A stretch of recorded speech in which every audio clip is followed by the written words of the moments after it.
ओम शांति। आज 1 मई 2025 के बाबा के साकार मुरली के महावाक्य हैं कि मुरली के साज द्वारा माया को सरेंडर कराने वाले मुरलीधर भव, है ना। और बाबा ने यह भी कहा है कि बाप से पूरा वर्षा लेने के लिए स्वदर्शन चक्रधारी बनना है, पवित्र बन आप समान बनाने की सेवा करनी है।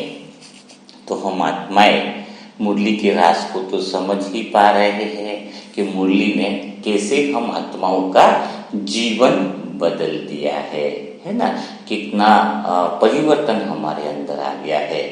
तो मुरली के द्वारा क्या क्या मिला, उसके लिए हमें स्वदर्शन करना पड़ेगा। बाबा ने कहा है ना, क्या स्वदर्शन चक्रधारी भी बनना है।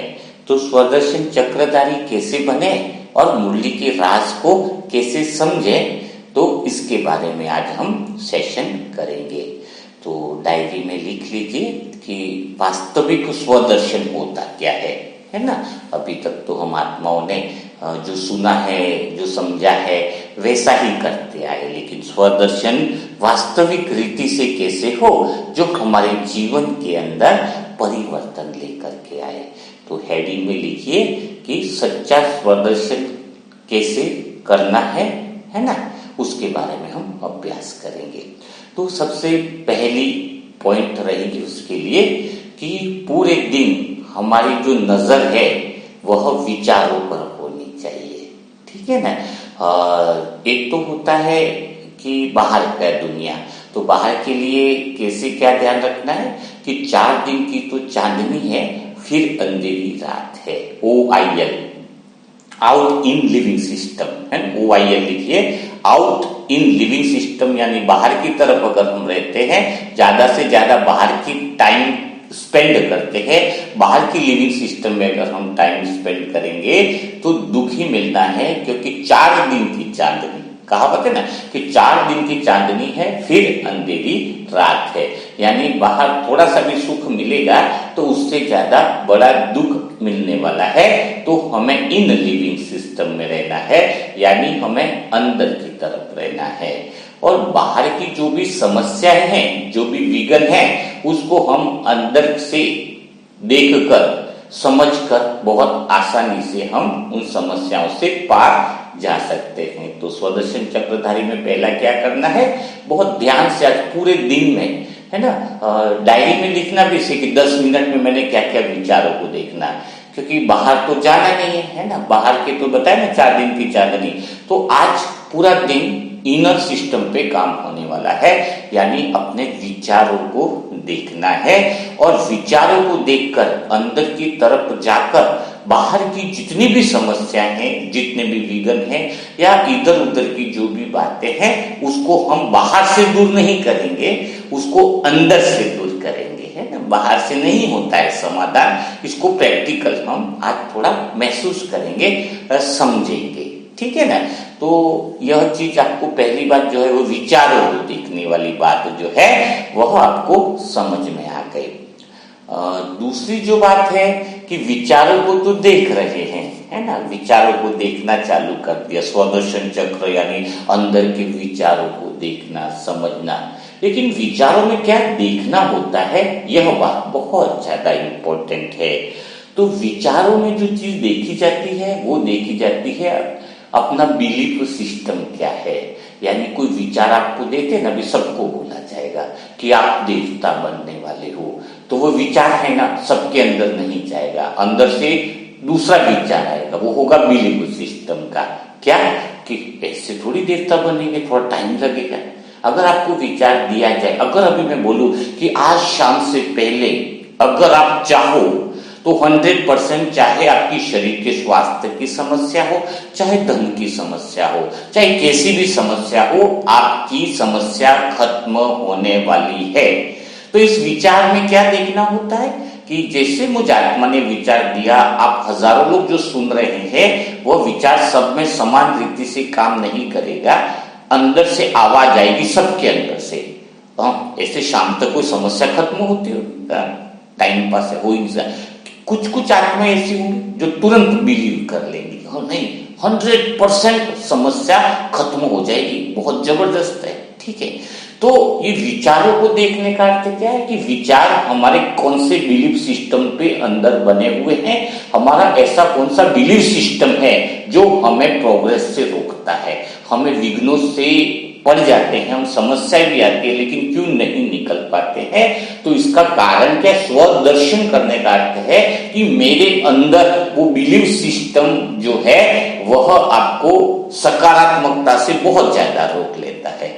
जैसे क्या होता है, धीरे धीरे अभी क्या हो रहा है आपके साथ, थोड़े थोड़े मुरली मंथन से अच्छे विचार में आपके बिलीफ सिस्टम बढ़ता जा रहा है कि नहीं मैं सुखी रह सकती हूँ, मैं आनंद में रह सकती हूँ, मैं परम मौन में रह सकती हूँ, है ना। तो लेकिन बिलीफ सिस्टम जितना फास्ट काम करेगा, इधर से बोला इधर विश्वास इतना जबरदस्त हो अंदर से, एक ऐसा बिलीफ, जैसे अभी आप शरीर की बीमारी से हो, ठीक है, आपको बोला योग करने से, आत्मिक स्थिति में रहने से आपका शरीर ठीक हो जाएगा, लेकिन आपका अंदर बिलीव क्या बना हुआ, मृत्यु तक शरीर ठीक नहीं रहने वाला है, शरीर तो मरेंगे तब तक बीमार में बीमार लगा रहेगा, है ना। और वो बिलीफ सिस्टम आपका बना हुआ है, तो इधर से आपको अच्छा विचार दिया है लेकिन वो काम नहीं करेगा, वो काम नहीं करेगा। एक अभी बहुत अच्छा पेशेंट खड़ा हो गया, उसका बिलीफ सिस्टम बहुत पावरफुल कर दिया गया था मनन मंथन से। अब उसका बिलीफ सिस्टम क्या है कि शरीर में तो नई सेल्स, बीमारी का कारण क्या है कि शरीर में जब सेल्स ये पुरानी खत्म होती है नई बनती है, लेकिन जैसे जैसे नकारात्मक वायुमंडल ज्यादा होता है, मन में नकारात्मक विचार होते हैं, तो नई सेल जल्दी से नहीं बढ़ती है। नई सेल बढ़ने की प्रक्रिया जैसे जैसे कम होती है, शरीर में बीमारियां चालू होती है। लेकिन अगर जैसे बोला गया कि आपका शरीर का स्वास्थ्य, तो मैं कहता हूं 1 घंटे में ठीक हो सकता है, शाम से पहले ठीक हो सकता है। तो अगर बिलीव किया, अंदर से फेथ कर लिया, 100% फेथ कर लिया, मान लिया कि नहीं बदल ही जाएंगी, शरीर की सेल की कोशिका जो नहीं बनना बंद हो गई है वो अभी स्टार्ट हो जाएंगी, 100% होना ही है। आपका सूक्ष्म शरीर लाइट का शरीर है, बाहर का शरीर तो कपड़े का, जैसे चद्दर ढकी है वैसी है, उस चद्दर ढकी हुई शरीर के चलाने वाली हमारा सूक्ष्म शरीर है। आपका सूक्ष्म शरीर पावरफुल है तो ये नसें सेल्स तो स्वतः ही बनेंगी। कंप्लीट आपने बिलीव कर लिया, फेथ कर लिया, अंदर से 100% भरोसा कर लिया, तो वो विचार से विचार टकराया नहीं, है ना। विचारों के पीछे क्या देखना होता है, विचार अंदर से स्वदर्शन का अर्थ क्या हुआ कि जो विचार मुझे मिले जा रहे हैं, परमात्मा जो मुझे विचार दे रहा है, परमात्मा मुरली के द्वारा जो थॉट मुझे दे रहा है, उस पर मैं कितना अंदर से दूसरा विचार तो नहीं आता है, वही चेक करना होता है। बिलीफ सिस्टम में कहीं कमी तो नहीं आ रही है। तो जैसे ही आपका बिलीव हुआ कि नहीं शरीर की सेल्स कोशिकाएं बढ़ रही है, तुरंत नहीं हो रही है, तो आपका शरीर 100%, अभी जैसे मैं बोल रहा हूँ 100%, मेरा अंदर से 100% फेथ के साथ में बोल रहा हूँ कि आपकी शरीर की बीमारी पूरी गायब हो जाएगी। यही तो है हिसाब किताब, क्योंकि आपके अंदर नकारात्मक सिस्टम, नकारात्मकता क्या है, नकारात्मकता कोई नकारात्मक बोलने से नहीं होता, आपके बिलीफ सिस्टम में नकारात्मकता भरी हुई है। आप 108 में आने वाले हो, सभी आत्माएं, क्या सभी के अंदर वो फीलिंग आ रही है 108 में आने वालों? कुछ लोगों के अंदर से पहले से डाउट, अरे पहले जो बनने थे सो बन गए, मैं कैसे बनूंगा। बस वही चीज, तुम खुद दुश्मन बने हुए हो, वो है नकारात्मकता। तो स्वदर्शन का अर्थ है कि विचारों को देखना है, विचारों के पीछे जो नकारात्मकता, जो बिलीफ सिस्टम जो बना हुआ है, जो मान्यता है बाप दादा ने दे रखी है, तू नहीं कर सकता है, ऐसा कोई होता होगा क्या? दुआओं से कोई ठीक होता होगा क्या?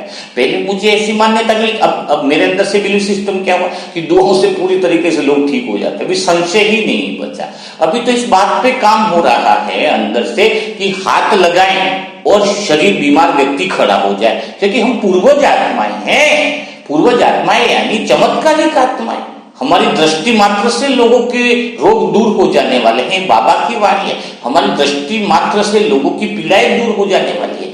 तो एक बिलीव बन गया, 100% बिलीव कि नहीं हम वो पूर्वज आत्मा है कि हमारी दृष्टि से आत्माओं के रोग दूर हो जाएंगे। हाथ लगाने तो दूर की बात रही, 1-1 घंटा योग करने की भी बात तो दूर रही। तो आप आज पूरा दिन चेक करो कि कौन सा विचार है जो मेरा बिलीफ सिस्टम को रोकता है, कौन सा विचार है, कौन सी ऐसी मान्यता मैंने गलत पाल रखी है जिसकी वजह से मेरा विचार बिलीफ सिस्टम काम नहीं कर रहा है। आपको बोला आपके घर के रिश्ते ठीक होने वाले हैं, लेकिन एक अंदर अरे हिसाब किताब बहुत तगड़ा हुआ, एकदम से थोड़ी हो गया रिश्ते ठीक, 1-2 महीना लगेगा, 2 साल तो लगेंगे।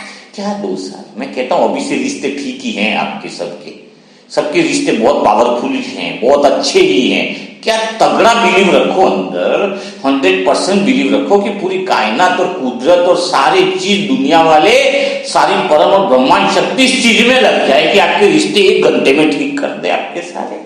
तो जरूरत बात है कि विचारों के पीछे स्वदर्शन चक्र का अर्थ ही यही है कि आपको ड्रामा का कितना निश्चय, आपको परमात्मा की बातों का कितना बिलीव है अंदर। वो बातें जितनी ज्यादा बिलीव आपका बढ़ेगा, मूल्य मंथन आपके अंदर ऐसा प्रवेश करेगा कि वो गुह्य राज जो बाबा कहता है, वो चमत्कारिक परिणाम जो कहता है, वो योग बल का प्रभाव जो कहता है, वह दिखने लगेगा। तो आज पूरा दिन गहराई से चिंतन करो कि मेरा बिलीफ सिस्टम कहाँ रुका हुआ है, और बिलीफ सिस्टम कहाँ रुका हुआ है वो पता चलेगा आपका विचारों के पीछे क्या चल रहा है। मुझे इन बातों पे कितना % विश्वास है जो आप कर रहे हो। मूल्य से जिंदगी बदलेगी, मूल्य से सुख आएगा, मूल्य से मेरा जीवन बदलेगा, कितना बिलीव है ना। तो उस पे आज आपको पूरे दिन फेथ पे काम करना है, वो ही आपके जीवन का प्रोग्रेस का आधार रहेगा। तो हमने 2 चीजें देख ली, समझ ली हमने, आराम से आप लोगों ने डायरी में नोट कर लिया। पर विचारों को देखना और विचारों के पीछे बिलीफ सिस्टम को देखना है और चेक करके चेंज करना है। तीसरी जो बात है कि कहीं पर भी सूक्ष्म मोह में नहीं फंसना है। मोह एक ऐसी चीज है कि मोहताज है ना, जो मोह में होगा वो निर्भर रहेगा, हर काम में निर्भर रहेगा। वो करेगा तो मैं करूंगा, वो करेगा तो ऐसा। मोह वाला जो व्यक्ति है ना, वो हमेशा डिपेंडेंसी पे रहेगा। तो स्वदर्शन में हमें मोह को चेक करना है कि मेरा मोह तो नहीं है ना किसी में। एक पत्नी जब शादी होती है ना, तो एक व्यक्ति कितने सारे बंधन में बनता है। एक हार पहनाता है, शादी में हार पहनाता है दूल्हा दुल्हन को, तो उसके साथ में उसके कितने सारे आ गए बंधन। साला हो गया, सास हो गई, ये हो गया, वो हो गया, वो हो गया, वो हो गया, है ना। तो जब मोह में क्या होता है, जैसे बच्चे को भूख लगी, बच्चे ने खाना नहीं खाया तो मैं भी नहीं खाऊंगी, तो ये मोह ही है। जबकि माँ को तो खाना खाना है, बच्चे ने नहीं खाया, क्योंकि माँ को तो बच्चे की पालना करनी होती है ना। तो ये जो मोह वाली जो रग है ना, वो हमें बहुत ज्यादा क्या करती है, बहुत ज्यादा कमजोर करती है। मोहताज यानी जिसके अंदर मोह है, वह विश्व का ताज खो देता है। वह व्यक्ति विश्व के ताज के लिए लायक ही नहीं है। उसकी मनन शक्ति खत्म होती जाती है, उसके पाप कर्म बढ़ते जाते हैं, क्योंकि मोह वाला व्यक्ति कभी सही निर्णय नहीं लेगा। उसकी आंखों पर गांधारी की पट्टी बंधी रहेगी। जैसे घर में कोई लड़का अपना है, दूसरे लड़के ने गली में कुछ मस्ती कर ली, तो आप पक्ष कौन सा लोगे? अपने लड़के का पक्ष लोगे। और मोह वाले व्यक्ति को हर बात सही लगती है। मोह का जो अहंकार है, उस व्यक्ति के अंदर अपने श्रेष्ठ या निमित्त जन जो आत्माएं हैं, जो बातें बताती है, वह बातें उसके अंदर कभी प्रवेश नहीं कर पाएंगी। यानी जो बातें अभी मुरली के द्वारा आपको बताई जा रही है, निमित्त आत्मा बन के जो मैं आत्मा बता रही हूँ, वो उन आत्माओं के मन बुद्धि में प्रवेश नहीं करेगी जिनके अंदर मोह है। और मोह के साथ अहंकार आना स्वाभाविक है। जो मेरा मेरा करेगा, उसको अहंकार भी आ जाएगा। तो यह चेक करना है कि मैं मुरली सुनूं, श्रवण करूं, जो बातें बताई जा रही है उसमें अहंकार 0 हो, एकदम शून्य अवस्था हो, है ना। शून्य अवस्था होगी तो आपके अंदर सारी बातें एकदम फ्लो के रूप में जाएगी, ऐसी जाएंगी। और आपका जीवन का जो प्रवाह है वो भी एकदम धार की तरह, एकदम बड़े आनंद की तरह प्रवेश करने, बड़ा आनंद आपको जो मिलेगा, वो बहुत मजा आ जाएगा। तो आज थोड़ा सा चेक करो कि मैं मोहताज तो नहीं हूं, किसी चीज पे मोह में तो नहीं हूं, मेरा बंधन मोह का तो नहीं है ना। मोह का बंधन क्या होता है? कोई मरने वाला भी होगा ना घर में, तो मृत्यु तो एक अच्छी चीज है ना। और किसी को खुशी से मृत्यु एक अंदर से एहसास होता है, यार मैं मर रहा हूँ, अच्छी बात है, तो सब कुछ कर लिया, जाना है मुझे। क्या बोलता है घर में एक व्यक्ति, थोड़ा उम्र हुआ, थोड़ा बीमारी है, कुछ ऐसा, और कोई व्यक्ति बोलता है मुझे जाना है, तो दूसरे लोग पकड़ रखेंगे, नहीं तुम्हें अभी मरना ही नहीं, तुम्हें तो मरना है। अरे जी कर क्या करेगा? अभी काम क्या है उसका? उसने वो महसूस कर रहा है कि शरीर बदल रहा है, आत्मा तो मर नहीं रही है ना। तो रिलीज करो उसको, अरे जाना है तो खुशी खुशी जा भाई, चलो अच्छा वो शरीर अच्छे से छोड़ पाता है फिर वो। लेकिन मोह वाला व्यक्ति ने जाना है, दूसरे सारे बच्चे तुम्हें जाना ही नहीं, तुम्हें मरना ही नहीं है। अरे क्या मरना नहीं, छोड़ना है, रिलीज करो। जीवन मृत्यु से पार हम आत्मा क्या है, शोर और शांति से पार परम शांति है आत्मा में। जीवन और मृत्यु से पार हमारे अंदर महाजीवन है। आत्मा क्या है, लाइफ किसमें, सोल में, महाजीवन, जीवन और मृत्यु से पार में महाजीवन में हूँ। सुख दुख से पार महासुख परम आनंद में हूँ। जो सुख की अवस्था है वो आनंद की नहीं है, सुख दुख से पार मेरे अंदर जो अवस्था है वो परम आनंद की अवस्था है। वही अवस्था तो मेरे जीवन की श्रेष्ठ अवस्था है। तो मोह तो शरीर भी आराम से छूटेंगे, सबकी तकलीफ नहीं होगी, नहीं तो पीड़ाएं में बहुत तकलीफ होती है। मृत्यु का भय खत्म हो जाता है। मोह वाला व्यक्ति क्या होता है, भय में रहता है। आपने देखा होगा कि दुनिया में जो लोग भी जीवन जी रहे हैं ना, वो कभी सुख का अनुभव क्यों नहीं कर पाते, क्योंकि उनको मृत्यु का डर बड़ा सताता है। जैसे मृत्यु की बात सुनते वो डर जाते हैं। तो स्वचिंतन करो आज की कहीं मैं मोहतास्त नहीं हूँ, किन किन बातों के लिए, किन किन चीजों में मैं आत्मा फंसी हुई तो नहीं हूँ, है ना। चीजों का भी मोह है ना, मोबाइल का भी मोह है। दूसरे का मोबाइल टूटेगा तो क्या कहेंगे, अरे क्या है मोबाइल है तो टूट गया, दूसरा आ जाएगा ड्रामा। खुद का टूटे तो चेहरा एकदम उतर जाता है। तो ये मोह को दर्शाता है, ये आसक्ति को दर्शाता है। तो अगर अंदर से आसक्ति अगर फंसी हुई है तो आप जल्दी से उस सोल कॉन्शियस अवस्था में, जीवन मुक्त अवस्था में प्रवेश नहीं कर पाते हैं। तो आज थोड़ा सा इसको चेक करना है। अब आगे हम बढ़ते हैं बिलीफ सिस्टम की तरफ ही कि क्या होने वाला है ना।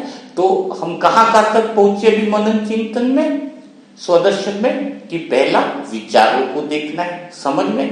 दूसरा क्या देखा हमने, विचारों के पीछे बिलीफ सिस्टम को देखना है, जहां जहां बिलीफ अटका पड़ा है।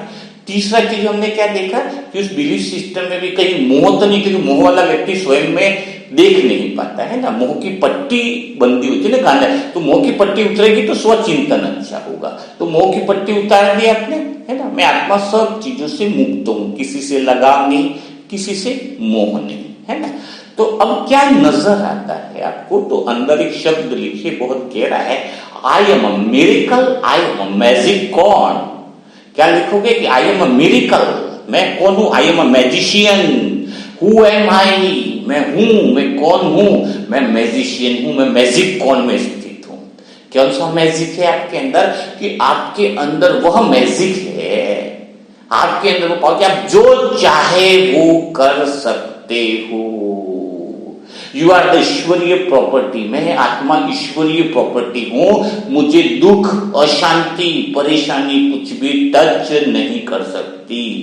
कोई भी मेरे मुझ का कितना भी बुरा चाले, लेकिन उससे क्या मेरी मृत्यु हो सकती है, कोई समस्या मुझे मार सकती है, कोई विघ्न मुझे मार सकता है, नहीं। मैं आत्मा हूं तो फिर वो मुझसे बड़ी हो नहीं सकती। मैं ईश्वरीय प्रॉपर्टी हूं, मुझे कोई टच नहीं कर सकता है। ईश्वरीय प्रॉपर्टी समझते हैं, किसी के जिले में ये सीएम की प्रॉपर्टी, इसको छेड़छाड़ी मत करना। तो जैसे ही एक विचार आपके अंदर लिखना है कि मैं आत्मा साधारण नहीं, ईश्वरीय प्रॉपर्टी हूं। किसकी प्रॉपर्टी हूं मैं, ईश्वरीय प्रॉपर्टी हूं। जब ये संदेश कुदरत तक जाएगा, ये संदेश मैसेज बाहर तक जाएगा, तो दुनिया की कोई माया की ताकत आपको टच नहीं कर पाएगी। तो यह बिलीफ सिस्टम आपको अंदर से मैजिक पैदा करेगा। तो ईश्वरीय प्रॉपर्टी यानी क्या है, आई एम अ मैजिशियन, मैजिकल कौन, आई एम अ क्या हूं, प्योर सोल, है ना।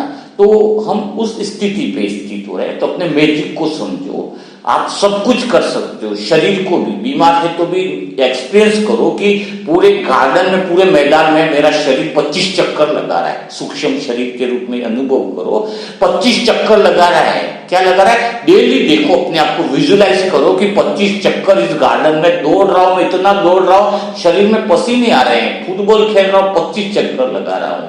आपकी सारी सेल्स उस बिलीफ सिस्टम के साथ एक्टिव हो जाएगी। आप कुर्सी से भी दौड़ने लग जाओगे। इतना सबकॉन्शियस माइंड जिसको कहते हैं, बिलीफ सिस्टम जो कहते हैं, अंदर वाला वो आपका मैजिकल कौन जिसको कहते हैं वह आपके अंदर जगने लग गया, तो आप समझ लेना आपके जीवन में बहुत बड़ा परिवर्तन आने वाला है, बहुत बड़ा आनंद आने वाला है।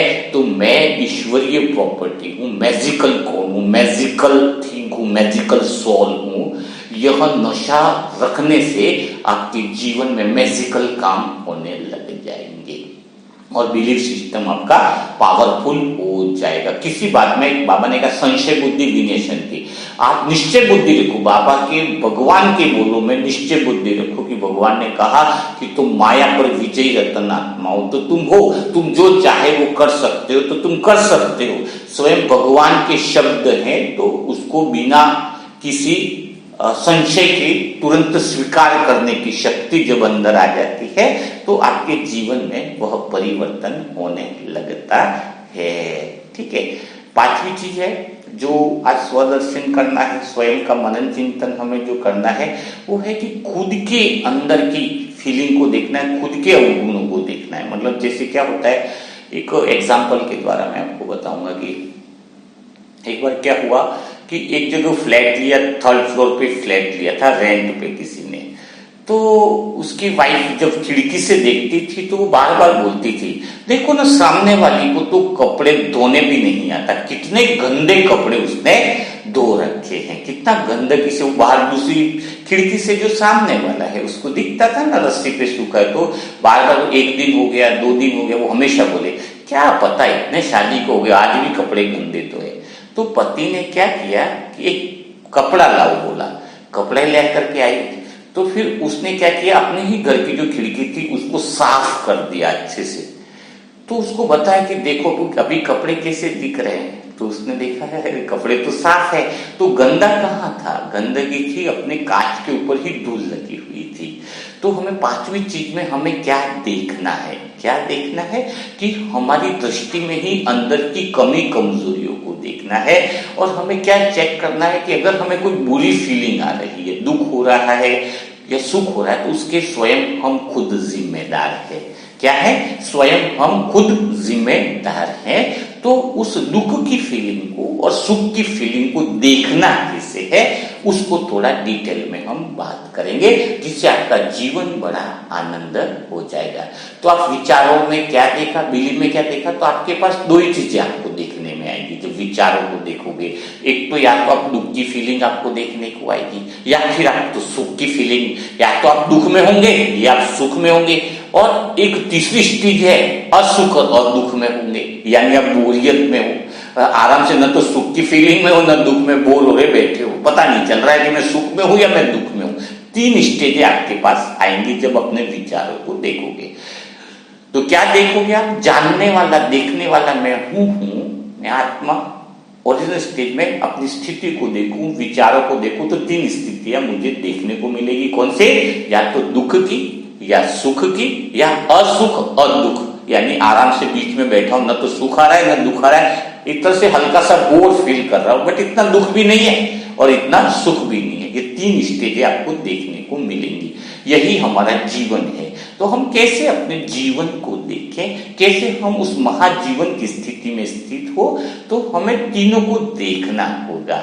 दुख की फीलिंग है तो दुख को भी देखना होगा। तो उन तीनों को देखने का तरीका क्या है उसको समझते हैं हम। इसी को साधना कहते हैं, इसी को योग कहते हैं, उसी को अपनी ओरिजिनल अवस्था कहते हैं। तो स्वचिंतन में हम यहाँ तक पहुंच गए हैं देखते देखते।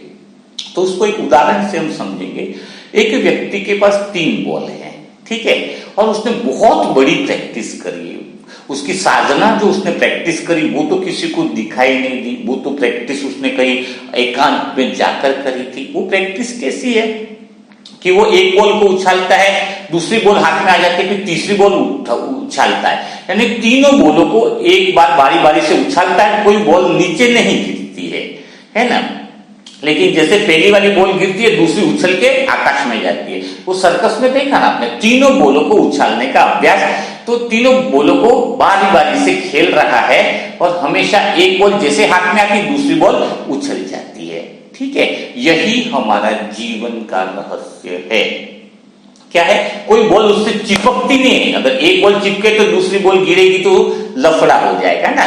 तो यही हमारा जीवन है कि हमारे जीवन में 3 गेंदें चल रही है और 3 गेंदों का संतुलन हमें देखना है। अगर आपके जीवन में दुख की बॉल है तब वो दुख की बॉल उछलने वाली है, सुख की बॉल आने वाली है। सुख की बॉल उछली तो कई बार असुख और दुख बोरियत वाली बॉल आ रही है, फिर वो बॉल उछली तो फिर सुख, फिर दुख और फिर अदुख असुख। किसी के जीवन में निरंतर दुख नहीं है, किसी के जीवन में निरंतर सुख भी नहीं है, किसी के जीवन में निरंतर बोरियत भी नहीं है। तो तीनों बोलों का गेम चल रहा है, तीनों बोलों का एक आनंद चल रहा है।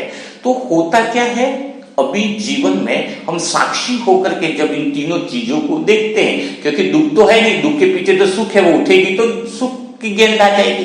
तो तीनों का बैलेंस हमें देखना है। लेकिन हम क्या कर रहे हैं, गलती कहां कर रहे हैं, इस गेम का आनंद नहीं लेकर के हम इस गेम की गेंद से चिपक गए हैं। और जो आत्मा गेंद से चिपक गई है वो खुद भी दुखी है, संसार में लोग इसको देख करके भी दुखी हो रहे हैं। और बाबा कहता है कि ड्रामा खेल है, उसको खेल भी ना समझ करके, थिएटर का रोल भी नहीं समझ करके इसमें फंस गए हैं। तो होता क्या है, कई आत्माएं दुख की गेंद से ऐसी चिपक गई है, स्वयं को चिपका दी है, ऐसा चिपक गई है, मेरा दुख बहुत बड़ा, मैं तो दुखी रहती, मेरे कर्म में रोना रोना रोना है। वो दुख की गेंद उछल ही नहीं रही है कि सुख की गेंद आए। अब सुख की गेंद आए तो यहां पर भी बहुत बड़ी बात, कई लोग सुख से ही चिपक गए, सुख को यही ओरिजिनल सुख समझ रहे हैं ना। लेकिन सुख दुख से पार परम आनंद की स्थिति है, शोर और शांति से ऊपर परम मौन है, जीवन और मृत्यु से पार परम जीवन है, महाजीवन है। उस स्थिति में क्यों नहीं हो पाते, क्योंकि वो सुख से भी चिपक जाते हैं। और इतना बड़ा घर मिल गया, इतनी बड़ी चीजें मिल गई, इतना बड़ा सब कुछ हो गया, तो सुख से भी चिपक गए, वह भी उसके दुख का कारण बनता है, फिर महादुख उसको आने वाला होता है ना। तो हमें क्या करना है, सुख से भी न्यारे, दुख से भी न्यारे, बोरियत से भी न्यारे, तीनों गेंदों को अनुभव करो कि अभी सुख चल रहा है अच्छा मेरे जीवन में, कोई तुम्हें मार तो सकता ही नहीं, तुम तो आत्मा की ओरिजिनल स्टेज में हो। दुख चल रहा है, इट्स ओके, चलो भाई इसको अभी उछलने का टाइम है, अभी सुख की गेंद गिरने ही वाली है, पर सुख की गेंद गिरे तब उसको भी पकड़ के मत रखो। हाँ, अभी कुछ और हिसाब किताब के अनुसार बहुत बड़ा रोल आने वाला है, बढ़िया, सुख का भी हटने वाला है, दुख आएगा। या अभी कुछ टाइम बोरियत का चल रहा है ना, तो सुख ज्यादा आ रहा है ना सुख दुख आ रहा है, तो बोरियत वाली गेंद अभी है। तो बस ये तीनों गेंदों को देखना ही स्वदर्शन चक्र है, और तीनों गेंदों में से एक भी गेंद से नहीं चिपकना ही स्वदर्शन चक्र है। क्लियर होगी बात है? तो इसको जब आप अनुभव करोगे तो आप परम आनंद में हो जाओगे, जीवन मृत्यु से पार महाजीवन की स्थिति में स्थित हो जाओगे, आत्मा के सत्य स्वरूप में स्थित हो जाओगे, साक्षी भाव में स्थित हो जाओगे। यह है स्वचिंतन। लास्ट बात है जिसको हम स्वचिंतन को बहुत अच्छे से समझना होगा, वो है हमारा सहनशीलता का गुण। जो सहन नहीं होगा, सहन नहीं करता है, वो स्वदर्शन चक्रधारी कभी नहीं बन सकता है।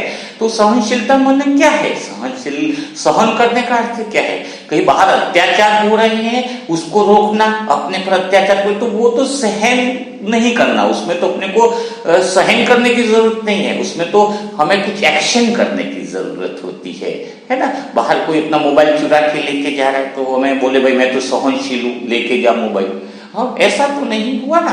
तो सहनशील का अर्थ क्या है, अत्याचारों को रोकना एक अलग बात हो गई, और सहन करने का अर्थ हुआ कि आपके घर में किसी ने चीजों को तोड़ दिया, बहुत मूल्य वाली थी चीज को तोड़ दिया, अपन उस पर चिल्ला उठे, अपन उस पर गुस्सा कर बैठे, तो वह हमारी सहन शक्ति नहीं है। आप चीज टूट गई तो हो सकता है 100 की हो 500 की हो, उस व्यक्ति पे इतना ज्यादा चिल्ला रहे हो, आप रिश्तों से ज्यादा महत्व चीजों को देख रहे हो। आप रिश्तों में जो है वो सहन शक्ति बहुत ज्यादा जरूरी है। यानी अगर आप रिश्तों के अंदर रिश्तों से ज्यादा धन दौलत इन सब चीज को महत्व देते हो तो आप कभी आत्मिक उन्नति पर नहीं जा पाते हो। अच्छा, सहन शक्ति कमजोरी नहीं है, सहन शक्ति यानी उसकी आत्मिक शक्ति बढ़ाने का साधन है। जो व्यक्ति जितना सहन करेगा उतनी उसकी आत्मा की शक्ति पावरफुल होगी। बातों को भी समान, जैसे कोई खुशखबरी मिली है तो नहीं मैं अभी नहीं बोलूंगा, मैं शाम को बोलूंगा, तो शाम तक मेरे अंदर सहन शक्ति कि मैं उसको रोक सकता हूँ। सहन शक्ति यानी किसने कुछ बोल दिया, घर के रिश्तेदारों ने कुछ भी बोल दिया, रिश्ते बहुत इंपॉर्टेंट है, छोटी छोटी बातों में आपने सहन नहीं किया, सहन किया। मैं सहन करने का अर्थ क्या हुआ कि छोटी छोटी बातें, रिश्ते नाते हैं, कुछ बातें ऊपर नीचे होगी तो आपने सहन किया। सहन करने से आपका विल पावर बढ़ता है, आपकी विल पावर यानी अंदर की शक्ति बहुत बढ़ती है। तो एक बात अटेंशन क्या रखनी है कि मुझ आत्मा के अंदर सहन शक्ति, सहनशीलता बहुत बड़ा गुण है। वह कायरता का प्रतीक नहीं है, वह बहुत बड़ी शक्ति का प्रतीक है।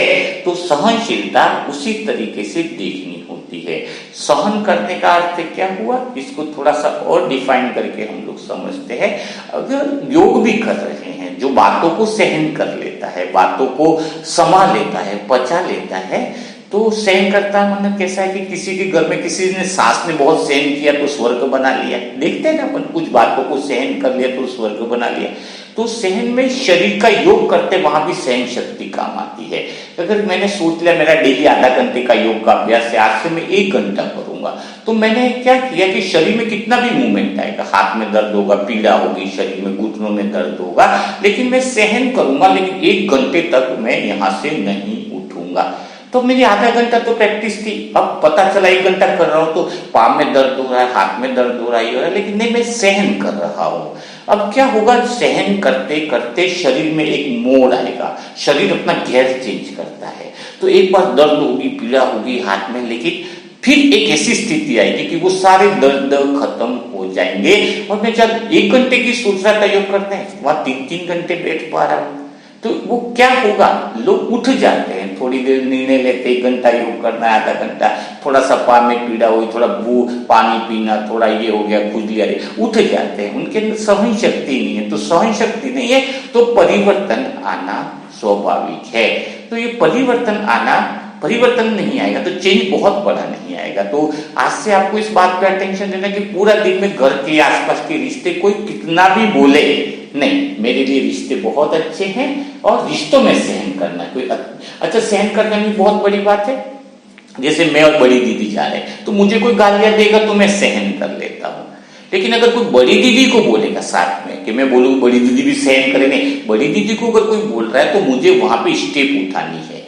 तो वो क्यों, क्योंकि मैं अपने लिए सहन कर रहा हूँ, पर दीदी के लिए कोई बात हो रही है तो मैं सामने वाले को रोकूंगा कि आपको उनके बारे में बात नहीं करनी है। तो लोग क्या करते हैं, दूसरों के लिए कुछ भी नहीं बोलते। घर में मम्मी को किसी ने कुछ बोल दिया था, आप स्टेप नहीं उठाते हो, और खुद के लिए कुछ बोला था, आप स्टेप उठाते हो। तो ये नहीं है सहनशीलता। सहनशीलता है कि मैं खुद के लिए कोई बात मेरे लिए बोलेगा, मेरे लिए कोई अपमान की बात बोलेगा तो मैं सहन करूंगा, लेकिन मेरे आसपास वाली जो आत्माएं हैं, जो जिनका मैं रेस्पेक्ट करता हूं, इनके लिए कोई बार बार अपमान कर रहा है तो फिर मैं वहां पे स्टेप उठाऊंगा। इस बात को बहुत अच्छे से समझना होगा। स्वयं के लिए मैं सहनशील हूं, पर दूसरों के लिए बहुत आगे स्टेप उठाने के लिए तैयार बैठा हूं।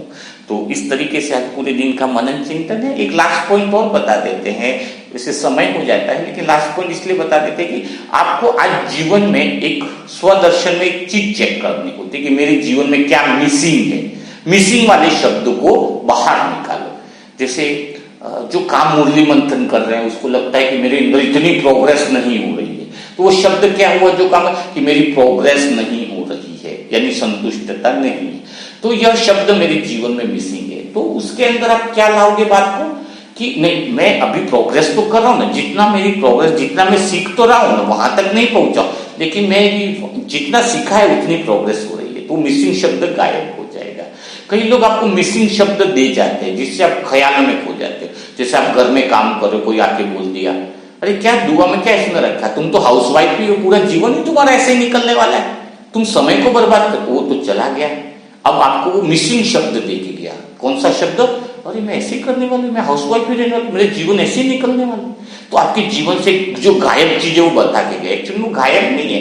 काम कोई भी करो, उसका अर्थ कितना महत्वपूर्ण है, किस अर्थ से आप काम करो। रविदास इतने बड़े संत हुए, वो चमड़े का जूता बनाने का काम करते थे।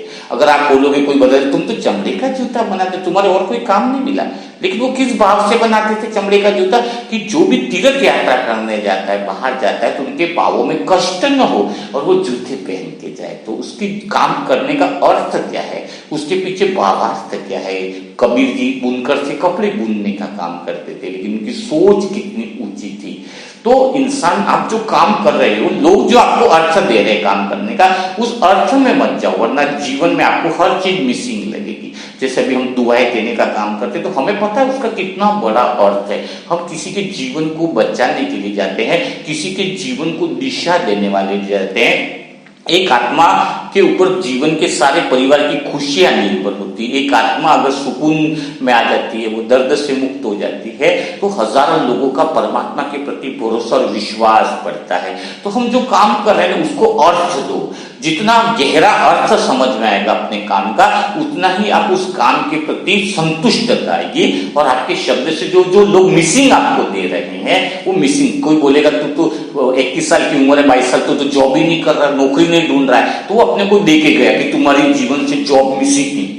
क्या देखे गया, हमें याद दिला गया कि जॉब मिसिंग है। 32 दांत, एक दांत टूट गया तो बता गया तेरा एक दांत नहीं, अरे 31 दांत है उसको तो देख, वो नहीं देखेगा। वो जो गायब है उसको दिखाने की कोशिश करेगा। एक्चुअली वो मिसिंग नहीं है। आप उसको सही अर्थ दो, दुनिया के अनुसार मत चलो, तो आपका जीवन खुशनुमा बन जाएगा।